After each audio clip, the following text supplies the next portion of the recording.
Good day. I welcome everyone who has joined us today. My name is Olga Tamanova, and I'm happy to welcome you in the Media Center Ukraine Ukrinform today. This is the 11th year of the war. This is already the 848th day since the beginning of the full-scale invasion of Russian aggressor to our land. And today we will be speaking with you about the complicated and hard topic for all of us. We'll be speaking about our prisoners of war, about our defenders in captivity. Today we'll devote this air to the POW Marines from the 36th Brigade.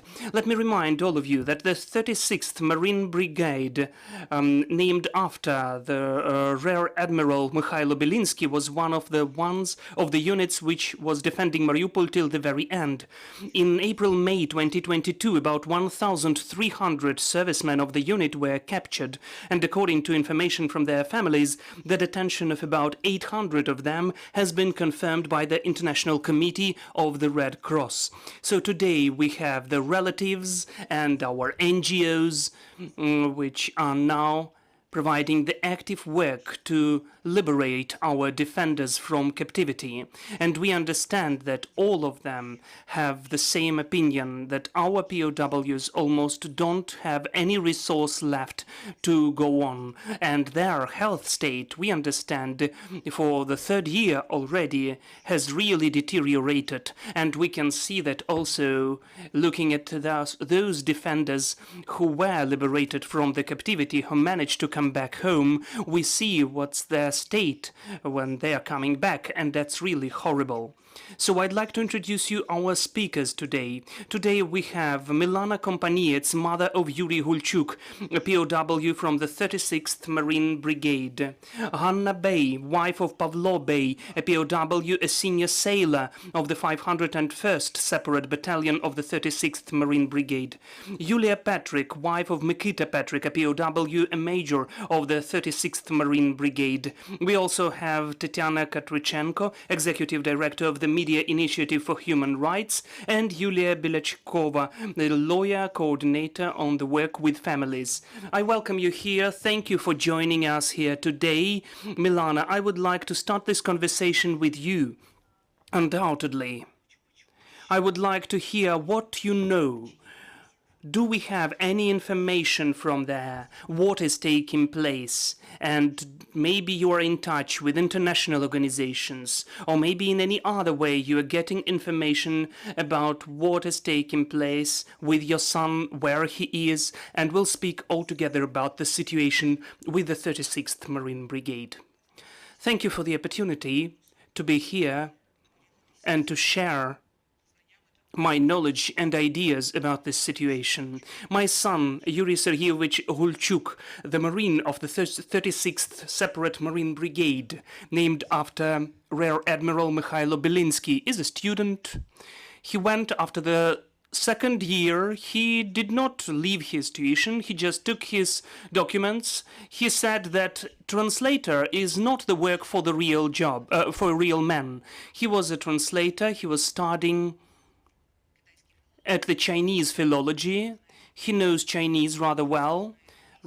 He knows English, and it seems insufficient for him. He went to the army and said that the army is the best thing what happened with him in his life. He left in autumn 2021. He got to the war when he was totally green, as the conscript. He did not tell me about that, but he said that after the beginning of the war he signed the contract. He did not warn me about that.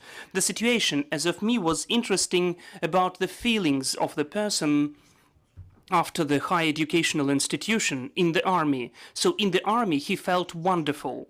He said that this is what he was searching for during his whole life. And the same happened in February, in March, until I was in touch with him. And that stopped on the 4th of April.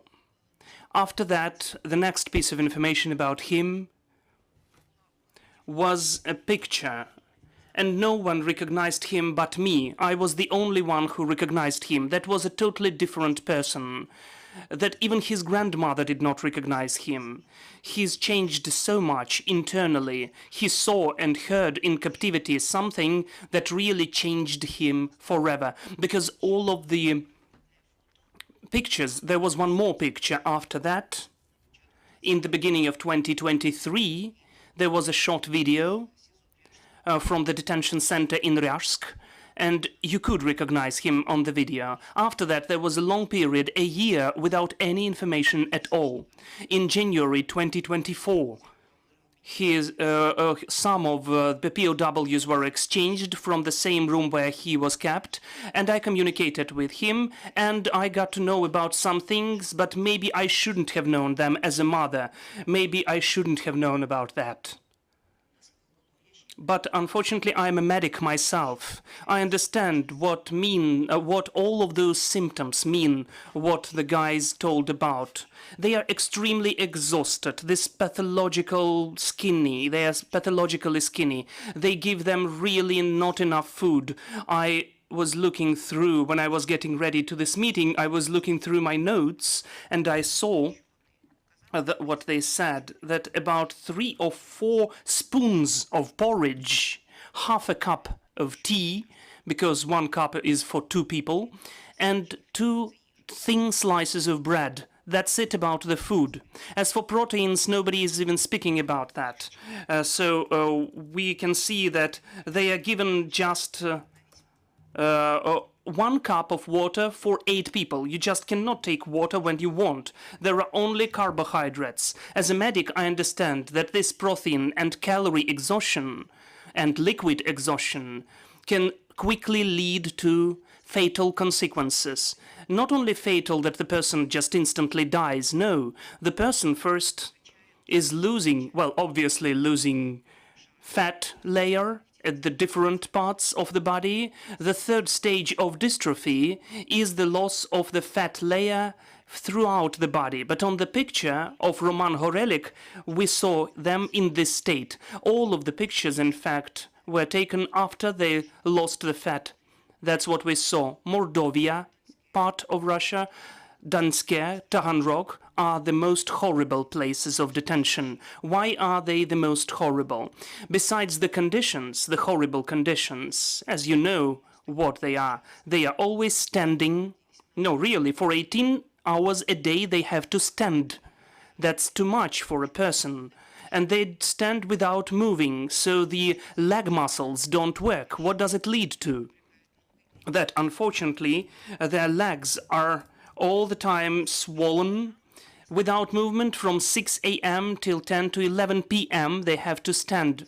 After that we wrote complaints. There were multiple complaints from different organizations, and we got some of the outcomes. The guys said that in the end of autumn there was a very important commission, and they were even forgotten about. They did not even follow them anymore, whether they were standing or not. So everything was made proper. They even gave them chicken and a bit of fish. But when they came back, we understood that our letters worked. To the committee at the President of Russia, some of the complaints for the impossible conditions. Our letters were working, but what's weird that nothing worked for the RCRC. We wrote so much, whatever we did, it never worked for the RCRC. Maybe you do remember the report of the UN reporter on tortures, Miss Jill Edwards, who questioned our liberated POWs. Her report was published, if I'm not mistaken, on the 3rd of March, and those who would like can read it. As for the Istanbul Protocol on torture, 16 types of tortures were inflicted upon our POWs. Out of 16, 14 were used against POWs. Whatever they can do. Standing without movements is also considered to be a torture, because it leads to the opening of the trophy ulcers on the legs. They are rotting, and they have lots of problems with trophies on the legs. Of course, they are beaten. And as for the medical care, God forbid you say that something is wrong with you, that something is aching. If you have a toothache, they either take them out or beat you until they fall out. No one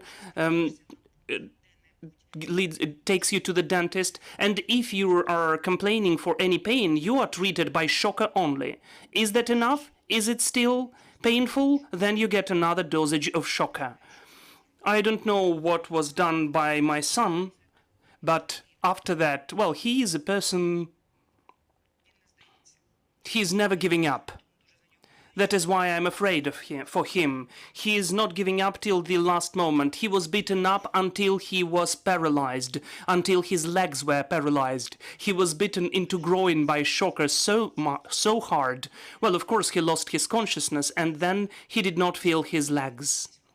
I don't know whether he can move legs now. I hope that yes, because theoretically it is possible, but no one told me about that. Another trauma which emerged in the captivity. Why did I tell that he is the philologist, a student? Because the language is his way of life. He's a very verbal person. He is communicating all the time. So in captivity he does not communicate. He lost the opportunity to speak. After another beating, he was without consciousness for 4 hours. Then he just showed with a gesture that he is alive. He showed with his bigger thumbs that he is okay. After that, he lost his opportunity to speak. And when the guys were exchanged, I asked him, wasn't he conversing anymore? Well, he is trying, they said, but he fails. And I made a conclusion out of that, that maybe it's either a microstroke or any other damage of nervous system because of the beating. Well, unfortunately, I'm a medic, and I understand it. The conclusion is the conditions of their stay are impossible, and if we transpose that onto what we know about the consequences of this starvation, I know that I'm out of time. I need 1 more minute, please. The thing is that if you pay attention to the fates of the guys who are exchanged, there are already people who died because of heart attacks. Why heart attacks? Because there was such a research in 1946 and 45 of the last century in the US. 36 healthy men did not eat enough during 6 months.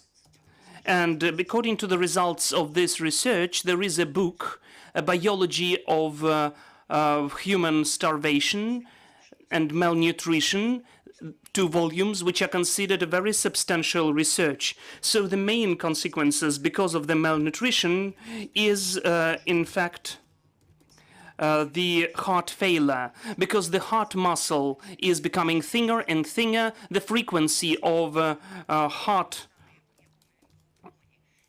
when the person is moving quickly and actively after the captivity, the heart fails.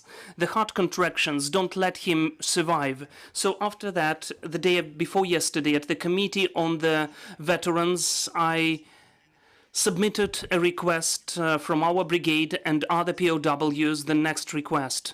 We need to introduce another category of POWs of the long term of detention. And for them, we need totally different medical research, totally different conditions for rehabilitation and the terms for rehabilitation. Because this month, while they are in a hospital, is totally not enough. This month, maybe, it needs to be added. You can only add a bit of fat, but not muscles. But the heart muscle, as well as any other muscles, are being developed really slowly. So for about a year, they cannot not only take serious loads, they have to dose them as if they had heart attack. We need to use the special protocol for them, how to save the heart muscle. Because let me repeat, more than one person, and I yesterday communicated with the head of the NGO, one of the Azovstal NGOs, Miss Latanska, and she listed how many people from the NGO after they exchanged still died because of the heart failure. I would be really grateful for any questions. That's it from me. Thank you so much, Milana. Hanna, please, the floor is yours now. Could you share your story? What do you know about your husband, Pavlo? What information you have now? As of now, I have the opportunity to write letters to my husband, and in his letters, phrase by phrase, he's writing about his health. As of now, maybe he even has already the varicose veins. He says the color is kind of the carrot red. The capillaries have been broke and are becoming blue. Varicose veins is a serious disease, and without medical care, it can lead to amputation or even death.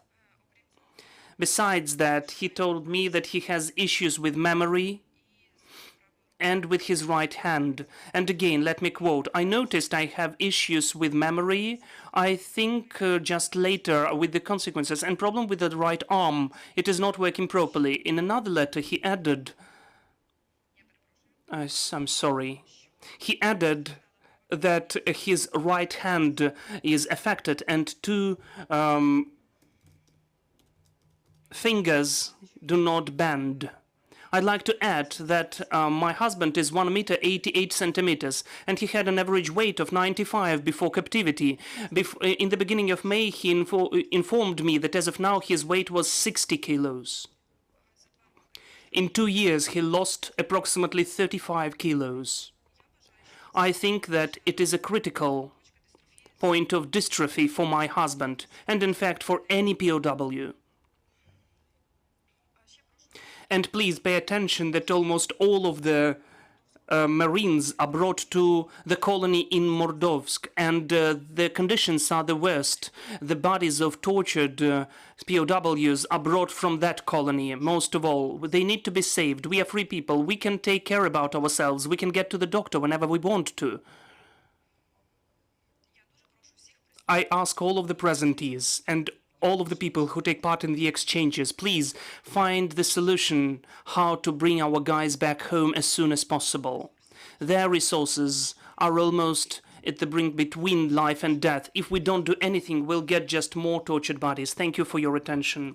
Thank you, Hanna. Hanna, do you have any information about the attitude to the Marines, that it is different than the attitude to anybody else? Did you get any information like that?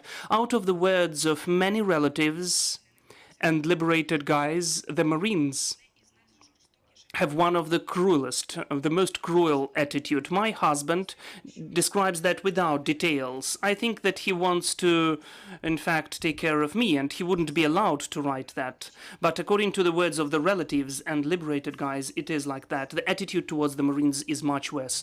Yuliia, the floor is yours.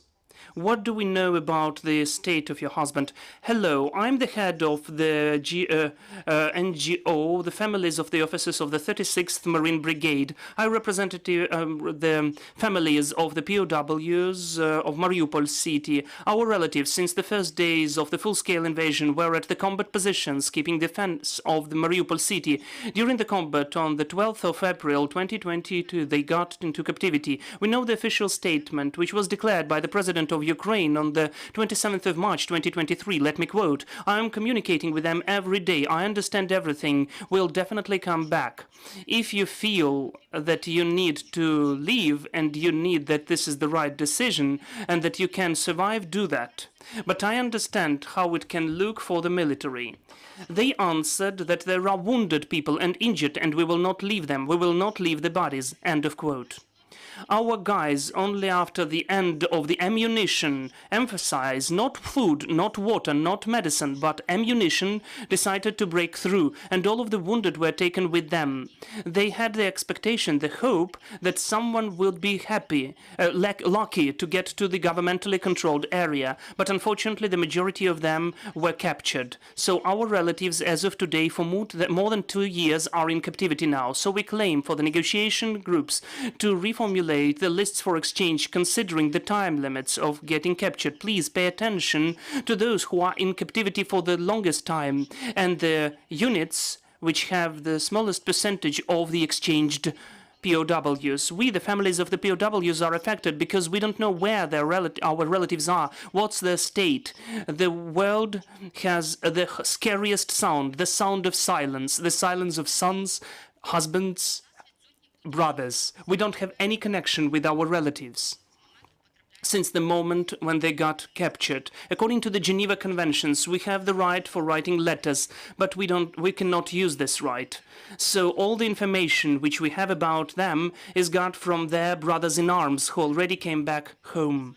in spite of the fact that our relatives are confirmed by ICRC, we don't have any information about their location, their health state, and even the controlling authority of ICRC does not cooperate with the families, but gives the requests of ICRC to Ukraine, and we don't get any answer as well, a response as well. We are not sure that they're still alive, because there are cases that the bodies confirmed by ICRC still were brought back dead. They are for 2 years in the captivity, in the horrible conditions. They are starving, they are being tortured and beaten. They are living through sexual violence and moral humiliation. When the Russian POWs have the right for phones calls and video calls, they are even given candies. But we can see the state of our guys coming back. But you can see only exhaustion and that they lost their weight. But we know what their really health issues are. That is tuberculosis, gangrene, hepatitis, heart failure, varicose veins, thrombosis, and other diseases which can pose threat for life. They don't have the resource for life. They have the critical state. Every exchange is taking place under the decree of the President of Ukraine. So we went to the presidential office for multiple times to meet with their head as for the comeback of the Marines from Mariupol city, to be heard not only by the representatives of coordination staff, but also by the government. But unfortunately, we did not get any response as well. Yuliia, you said about ICRC. Undoubtedly, according to the information of ICRC, about 800 Marines were captured when they were leaving the city. Is it confirmed by your information? And secondly, how many people, Marines, were in captivity? As of today, we cannot confirm this information, because getting into captivity of Marines, there was more than 1,500. As of today, only 287 people came back. Thank you. Thank you so much. Tetiana, I would like to talk to you now. Let us talk about the statistical data of POWs. What is taking place? What do we know according to the outcomes of your research? Because we understand that you are working with the families and relatives of the POWs on a permanent basis. What information do you have? And why the defenders of Mariupol, as the relatives say, feel such a cruel treatment, according to your information? Thank you so much. Let me try to speak in a nutshell, and maybe I will even repeat rather obvious points. But since they got captured, the first Ukrainian military after the beginning of the full-scale invasion, there have been more than 2 years already. So maybe someone has forgotten what really took place and how it took place. Let me remind you. Today we are speaking mostly about the defenders of Mariupol city, about the Marines. Bigger part of them, since the first days of the full-scale invasion, were almost fully surrounded in the city of Mariupol. Let us not remember how they were moving through the city, what the conditions were, but still let me remind that we know about 3 big episodes when a big number of Ukrainian military, in particular Marines, were captured.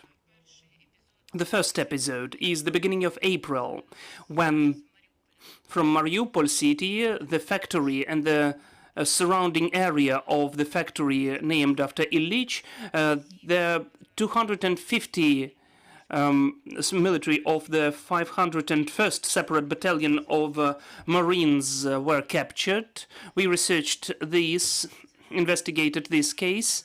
Another case is the factory, Ilyich factory, the 12th and 14th April, when there were also several thousand military captured, in particular Marines as well. And the third case is Azovstal factory, May 2022. All of these episodes had Marines taking part in them. In fact, after they were captured, the Marines were in bigger groups in different locations and detention centers. Partially, they were on the occupied area in the colony of Olenivka. We also know that a big group of Marines were brought to Bryansk Novosibki village, that is detention center number 2 first, then they were relocated to Tula region, Donske, then to Pakino partially, of Volodymyr region, and also Mordovia part. And also partially they can be found in Taganrog of Rostov region. And now we also have a big number in Horlivka, if I'm not mistaken, at the occupied area. Some of them are brought to the detention center of Donetsk city. Halych, yes. To the detention center of Donetsk city, when the law enforcement of Russian Federation are trying to find certain so-called evidence of their taking part in crimes which they try to indict to POWs. Now we are speaking not about 1,500, but a bit more, because now we are speaking about 3 cases about sea infantry. Really, as for the defenders of Mariupol, the attitude of Russian Federation is rather cruel and harsh. I named the colonies where they are staying, the conditions at these colonies, in all of the places of detention, in fact. Those conditions are rather awful. Since the very beginning, we are saying that when on the territory of the country we have the international armed conflict, it only means, when the war is ongoing, it means that the military of both sides can be captured. And detention of the military in captivity is not a crime. So both sides have the right for that. Why does it take place? So as we could decrease the defense capacity of each of the sides. And for that, the military are being captured. But if the military is getting captured, then there are certain rules or regulations of keeping in captivity. And Russian Federation does not comply with any rules as for the detention of citizens of Ukraine in captivity. Because if we look really at the citizens of Russian Federation, Russian POWs, the military, who are on the territory of Ukraine in captivity, they are kept in separate institutions, not just close to Ukrainian, for instance, convicts. They are given sufficient food. They are even organized some of the pastime. They have the right for communication with the relatives. And their detention is the information which the ICRC gets. The Ukrainian side complies with the rule that capturing the military can decrease the defense capacity or the opportunity of offensive of the country which is an aggressor. What does Russian Federation do? Russian Federation captures Ukrainian military, and their attitude is as if they are trophies. This is my trophy, I can do whatever I like.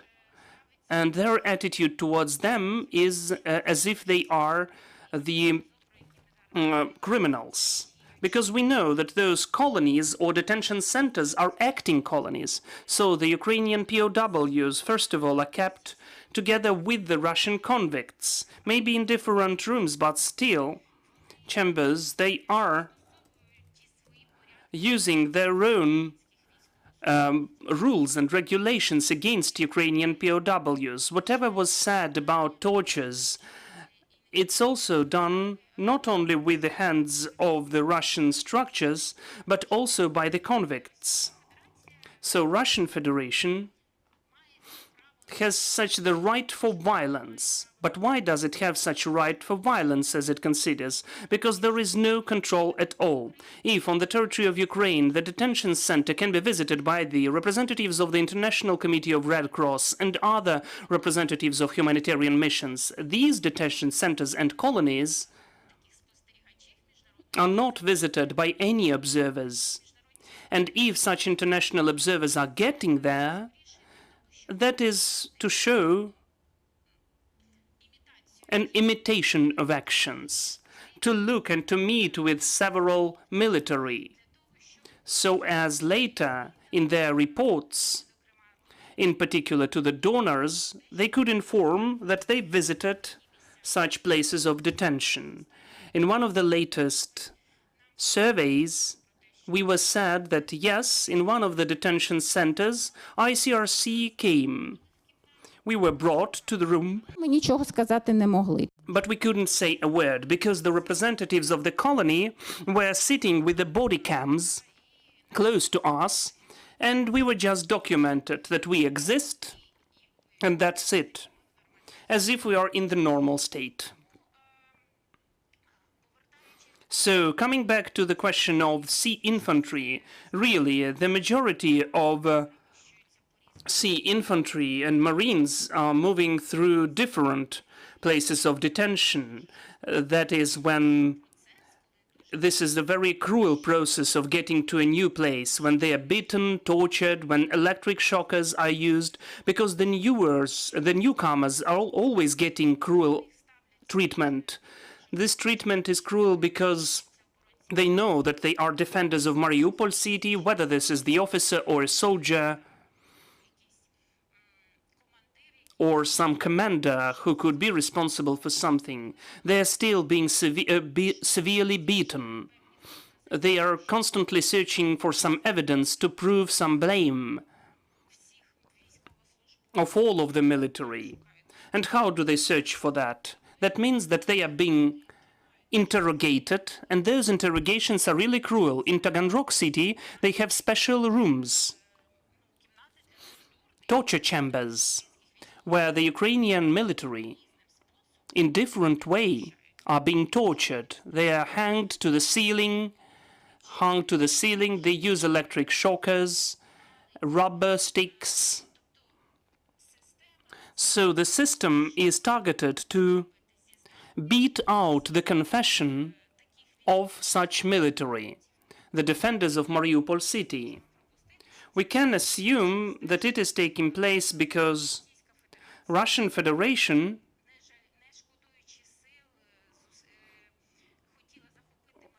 wanted to conquer Mariupol city, was attacking the city, and the civilian population was affected by that. Russian Federation obviously can search for so-called evidence that the Ukrainian side was committing certain crimes in Mariupol. So when we are speaking about the court proceedings or indictments, they are really multiple against the defenders of Mariupol city and Marines.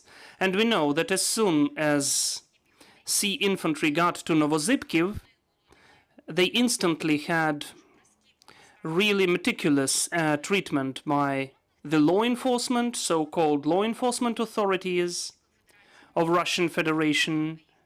They were instantly being interrogated as witnesses, or they were added to some criminal cases and proceedings.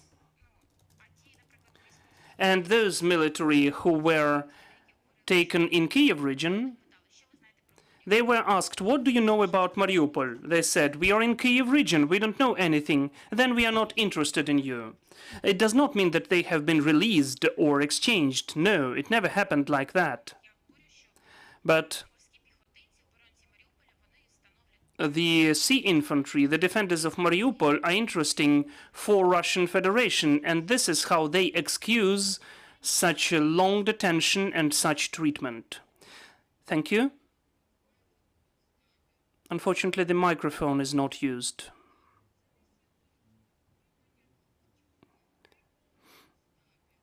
Unfortunately, the microphone is not used. I would ask our team to provide the microphone because unfortunately we are working with simultaneous interpretation and we have foreign journalists. So as you could be heard, please use the microphones. Olena, please, the floor is yours. Hello, everyone. I would add to the words of Tetiana.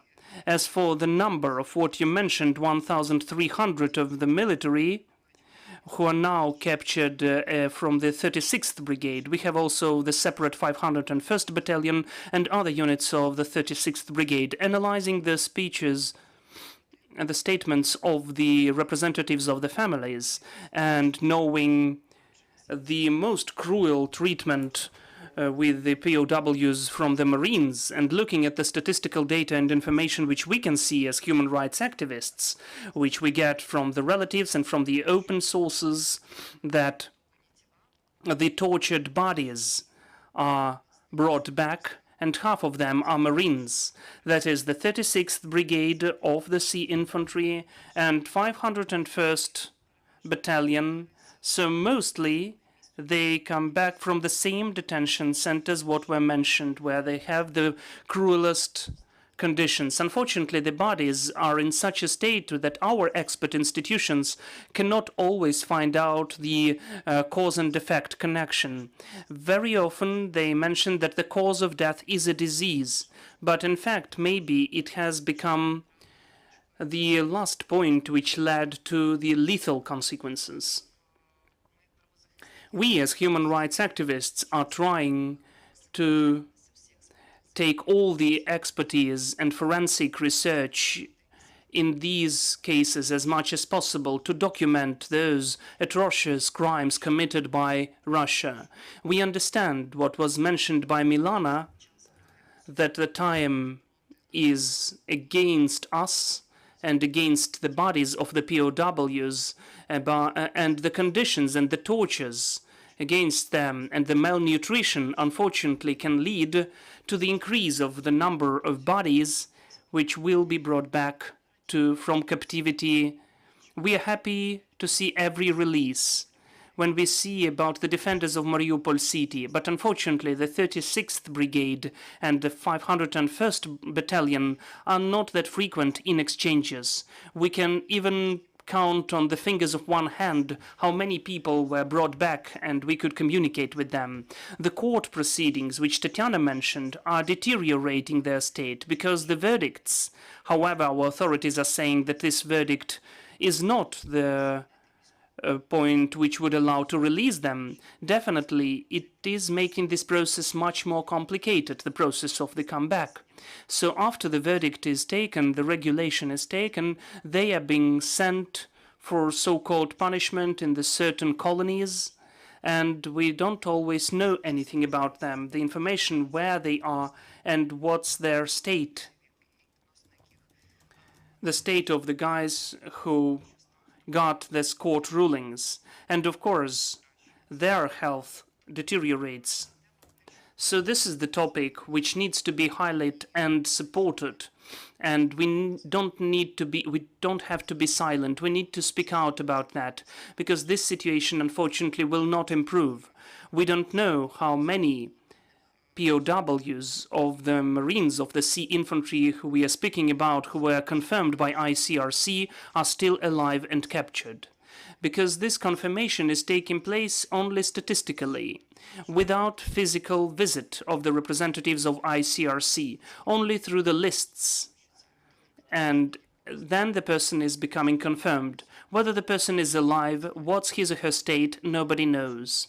The families who are getting the bodies of the deceased, and what the experts find out, that the people die in captivity a year ago, half a year ago, so in some time.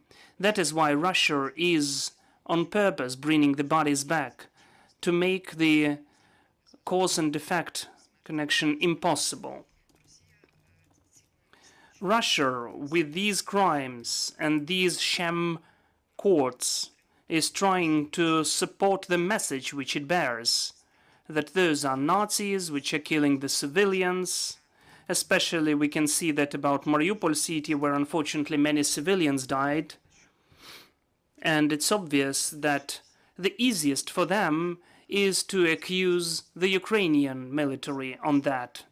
In this situation, the Marines, the Sea Infantry. That is why trying to influence somehow and to improve this percentage of the release of the military would be the best, especially those who are in the very bad physical state, because the severely injured and sick need to come back without any restrictions. This burden is on the shoulders of ICRC, and they don't want to take this burden, to take the severely injured and sick people back. So this is the topic which needs to be highlighted further on to search the ways how it should be settled. Thank you. The question to the human rights activists and to the relatives of the POWs as well. It's hard to speak about any specific steps which may help the ones who are now captured, but I'm sure that you're all working on that a lot. Definitely, so as these steps could be found. If you have some ideas, what does the state have to do? Maybe what we should do as the civil sector, maybe the media, so as that could become possible to come closer to the moment when our defenders are coming back to us. Who is ready to answer? From my perspective, only very substantial and painful measures against civilians of Russia can help. I think that these measures have already started. For instance, the American company Holy has prohibited to bring their products to Russia. That is the highly purified insulin. Russian insulin is of a different quality, of course. And the diabetes sick people don't want to get it for free. They would like to get, even for money, but purified insulin, which is helping them. I think that the international organizations which are supplying any humanitarian aid to Russia have to stop doing that. I understand what I say. We still have non-combatants, medics of the 36th Brigade captured. We still have the orchestra of the 36th Brigade. Let me repeat, they are civilians, they are non-combatants. A huge number of civilians who have never been registered or documented, let alone the 36th Brigade. At least it is listed. And we know the surnames, and we are trying either to find them or to prove their death or the captivity. But civilians are approximately 20,000, according to the approximate estimates. Russia affords itself to violate the humanitarian law, and I think that, as a response, we have the opportunity to violate the humanitarian law as well. And I understand what I say. Thank you. Thank you. Does anybody else want to say anything? Our position is the following. First of all, we need to stop the calls of the Russian POWs to their relatives. We just should prohibit the phone calls. We should close this access because according to the Geneva Conventions, they have the rights for letters and cards. It is not mentioned that, yes, we understand that we are living in the 21st century, but still we, the Ukrainian relatives, don't have the right for a phone call or a postcard or any letters when the Russian POWs have this right, and then they even do video calls. So technically, we are not violating anything. Yes, technically, we are not violating anything, because according to the Geneva Conventions, that is done at the discretion of the state where the POWs are kept. So technically, we wouldn't violate anything if we would not allow them the phone calls. And as for what media could do and the civilians could do, first of all, they could go to the in fact, strikes and to highlight the topics of Mariupol garrison, in particular the sea infantry. Thank you. Dear colleagues, maybe you've got any questions, please, or any comments. I am the mother of the Marine of the 36th Brigade.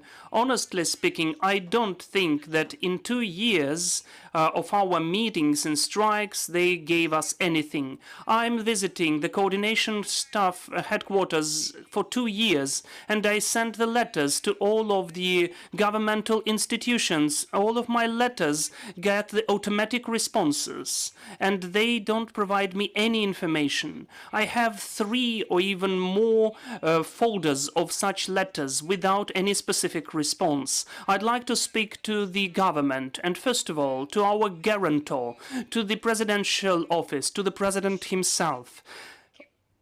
What has been done during these 2 years for the 36th Marine Brigade, for the defenders who were defending Mariupol city since the first days? They were standing there and for so many years, and they knew that.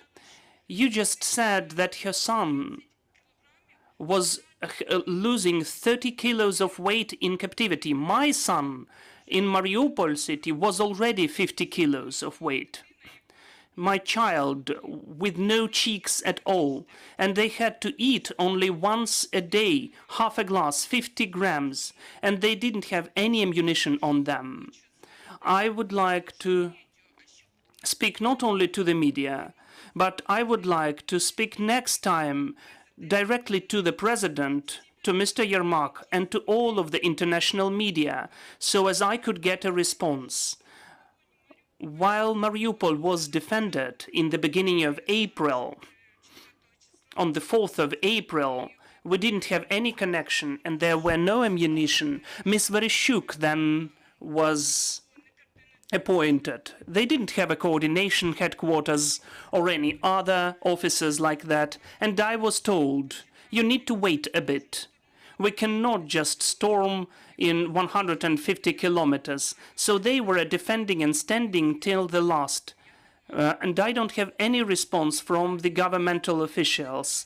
Secondly, to Mr. Lubinets, he went to Turkey for more than once. He was speaking to Ms. Moskalkova and other government officials, and they were assured that 800 or maybe even more people will be released because they are severely injured, but it never happened at all. Our guys severely injured and wounded, and for 2 years we are just forced to go through those circles of hell through the offices, and we don't get any specific response. This is the shame for our government, and distrust to the presidential office, distrust to the coordination headquarters, and distrust to Mr. Lubinets and other authorities. I do apologize for my words. Thank you. Thank you for your comment. Please, dear colleagues, if you've got any questions, please. Hello, Mariana Bohan, TSN 1+1 channel.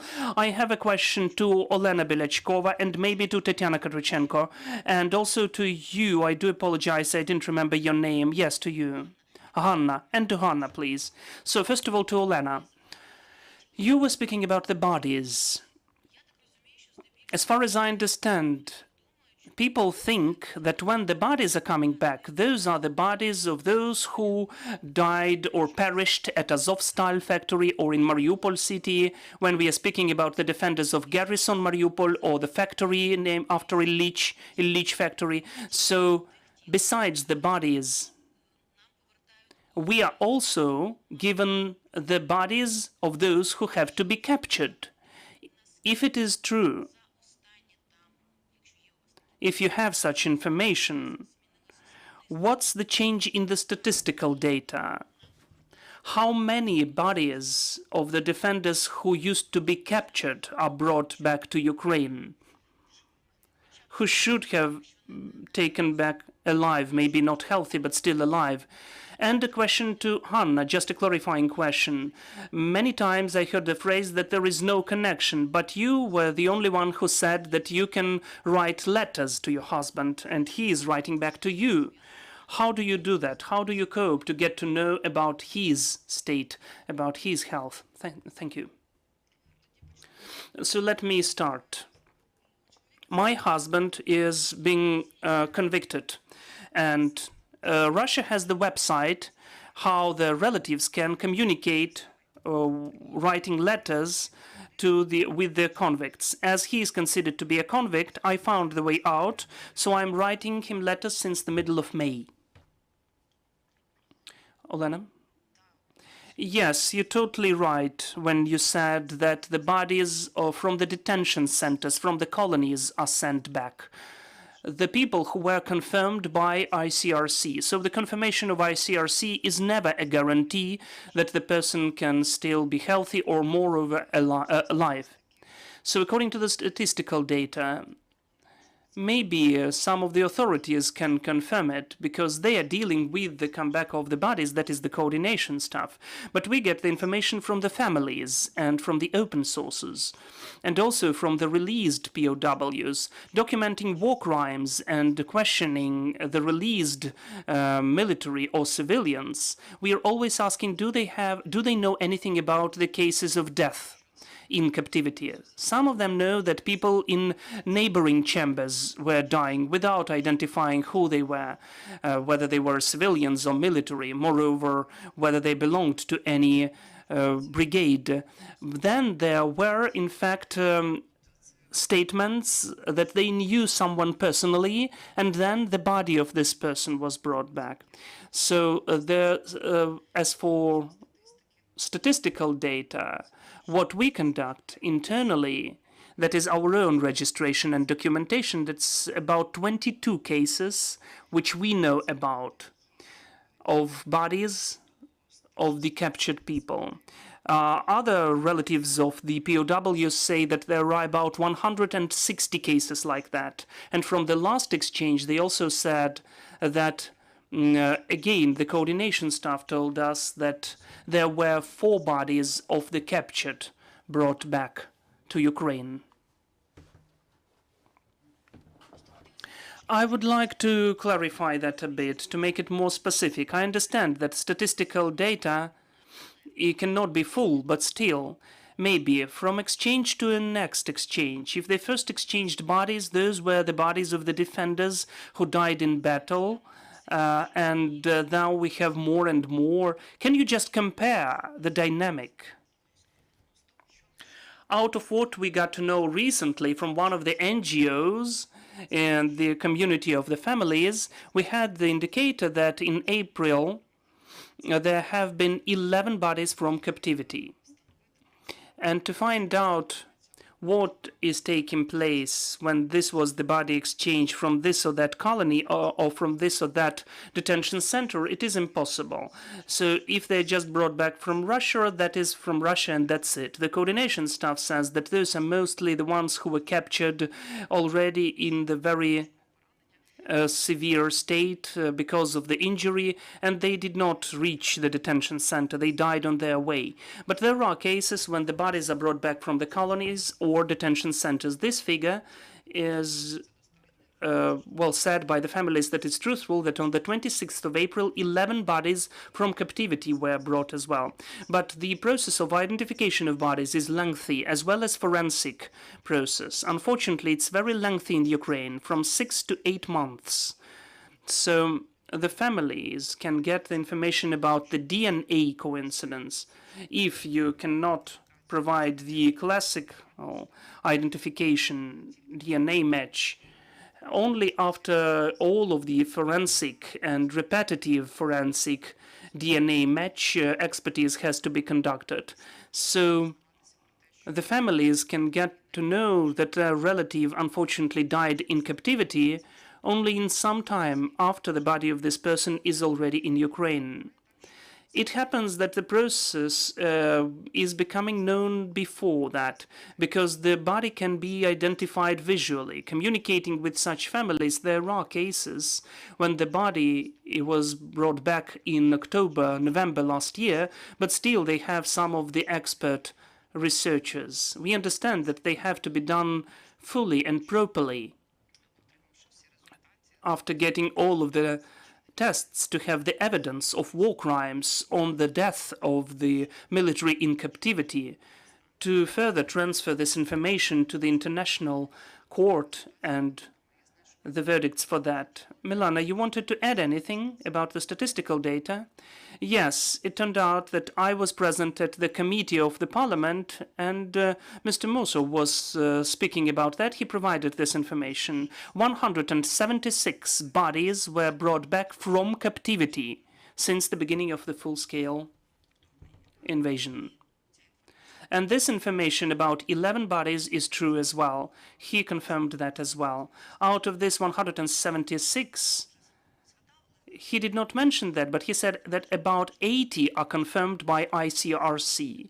Those are the people who 80 families were totally sure that nothing would happen to them. They are alive because the Red Cross is controlling that. It's not true.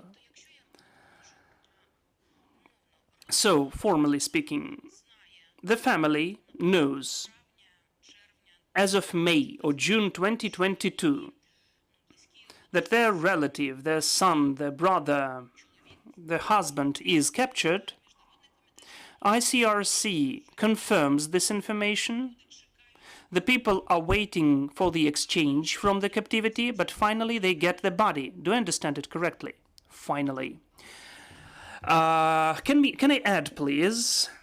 Out of 176 bodies, partially those were the bodies from Olenivka colony after the explosion.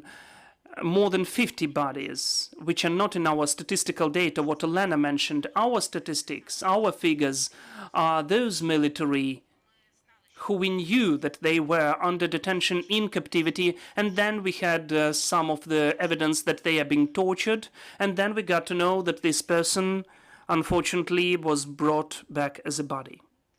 Please. Hello, I'm Christopher. I have a question. Two questions. Side treatment, especially high quality treatment, like you were talking about heart conditions, etc., that require more. Do you need assistance beyond what Ukraine has? And do you have other countries that are offering rehabilitation programs? Second question is also outside publicity from the media. Are we getting sufficient support from across the world to explain the current situation regarding the time, like you said, that it's dangerous to wait, and also about negotiations so that we can kind of sense what the world is doing? Дуже дякую. Хто хоче? Питання. The question was that whether you need support of the third countries so as this issue was solved. About rehabilitation, whether it is needed to involve other countries, so as those who were in captivity could get the opportunity to get proper rehabilitation, not only in Ukraine, and also in other countries. Do you need any support like that? And the second question was about the media. What else is needed to strengthen the international community and to understand, highlight the information, what is taking place with our POWs in the detention centers? I think that rehabilitation in other countries is needed because to recover, in my opinion, they need to be calm and quiet. As of now, it is impossible in Ukraine. We have permanent shelling, UAVs, drones, missiles, and so on. In other countries, guys will feel safer. And as for media abroad, I think that the whole world should know what Russian Federation is doing with our POWs. Could you add? As for the media and the and other partners' involvement for the exchanges, yes, we know that since the beginning of 2024, all of the exchanges which were taking place with Saudi Arabia only. If there is the opportunity to help our POWs to bring them to other country till the end of the combats, till the end of the full-scale invasion, we relatives, and I personally, as the head of NGO, we agreed for such situation if our relatives could be taken to a different country, as it happened with our commanders to Turkey, till the end of the full-scale invasion, so as they could stay in different centers in other countries with the proper nutrition, medical care, and comfortable conditions, not just to stand for 12 or 24 hours. So as they could have all the human rights as the legal POWs according to the Geneva Conventions. So I think the situation is that many relatives would agree with me if our brigade would be brought from Russian Federation to another country till the end of the combats. Are there any comments or questions? Can I please add, to conclude, maybe to make a certain conclusion, that the whole world, in fact, and in particular the American government officials and the commanders, they all understand that when the military are in captivity, it's not a crime, but the war crime is those atrocious, horrible conditions they are kept in. So the conditions of their detentions and the lack of the access of ICRC to these detention centers, the lack of control is the main reason. If the International Committee of Red Cross would be present there, if they created such conditions, which are created for Russian military on the territory of Ukraine, we would understand that these people can be kept with certain medical care, preserving their life till the end of the war, and then we wouldn't see such an issue. We would understand that all of them sooner or later will come back home. But now the question is that there is no access. Captivity does not guarantee that the person survives in captivity, because behind the closed doors there are scary things taking place. We are not only speaking about tortures, but the conditions of their stay there, of detention. Maybe they are not even tortured, but they don't give them enough food, and they don't give them the opportunity to breathe with fresh air. And some of the diseases can emerge in such detention center, like AIDS or tuberculosis. No one is trying to make the Ukrainian POW safe. So these conditions of detention lead to the increase of death or lethal cases in the captivity. After the first year of full-scale invasion, we didn't know about any cases of bodies brought back from captivity, because these were just separate cases, only several of them. When one person was severely injured when he was captured, and it was a single case, then the person was first kept at the occupied area, then brought to Russia, and then he died in one of the detention centers of Russia. They brought back the body. The identification of this body was taking place for too long, for almost a year, and then the family got to know that the body was brought back from the captivity. But now, in each of the body exchange, the bodies of not only deceased are brought back, but also the people who died in the detention center. And Russian Federation is trying to do whatever is possible to look at, to hide the reason of death.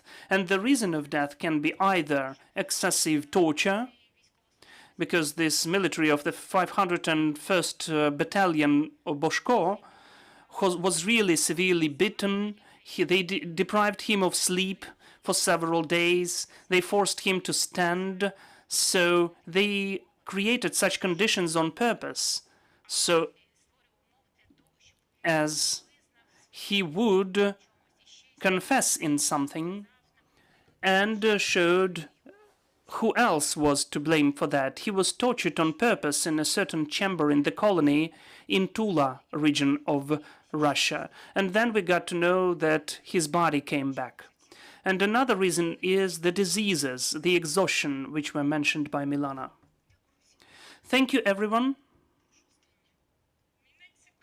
I have a question. I'm interested in the following. There should be some decision. If we are all here, as for the 36th Brigade, I hear from all the time that at the international level, they raise the issue of POWs, but then it vanishes. Some political meetings are over with the issues of exchange of POWs. We are waiting for those exchanges, and they never take place. They say that the Russia is to blame for that. And another question, I'm interested that even Mr. Budanov, the head of the main intelligence department, wanted the exchange all for all. But we don't see these exchanges. We don't see any released people. And there is no political will to gather at some level to provide the support from any other side so as the whole world would announce that Russia is a terrorist state. It shouldn't be just named as a special operation. It's a global extermination of Ukrainians. This is the real war. Let me end with the last point. The exchange all for all can be heard very often, but it is hard to do because Ukraine itself doesn't have a 100% of registration and list of all of the military and civilians who are on the territory of Russian Federation, because as we said, even the Russian Federation does not confirm the presence of some of the military in the captivity, and they are considered to be missing for a long time. In some cases of exchanges, the military are brought back and we didn't know about anything about them. So the state can create such a verified registration of POWs and follow the movement of those military throughout the territory of Russian Federation. And when there is the moment that we need to bring back all of them, we should know where they are at. That is so important. I can't say that this is a PR, but still this is the mission to accomplish, but it is very hard to accomplish it. And as for the negotiations and talks on the exchanges, they are permanent, they are not public, with the involvement of different countries. And the fact that they are taking place is already good for many families and a very big advantage for Ukraine. As you said, Russia is a terrorist country. It is hard to expect that it will comply with certain norms and regulations.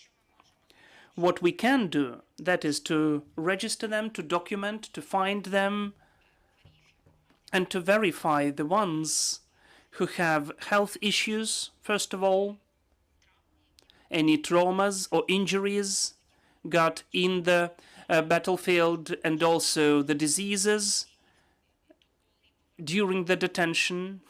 And during the exchanges, it is possible to register. When they are coming back, they are telling who was close to them, what was taking place with them. And the country can create certain lists, which were mentioned by Milana, when they said that you need to bring back the ones who was staying in captivity for a long time, considering the conditions which exist there.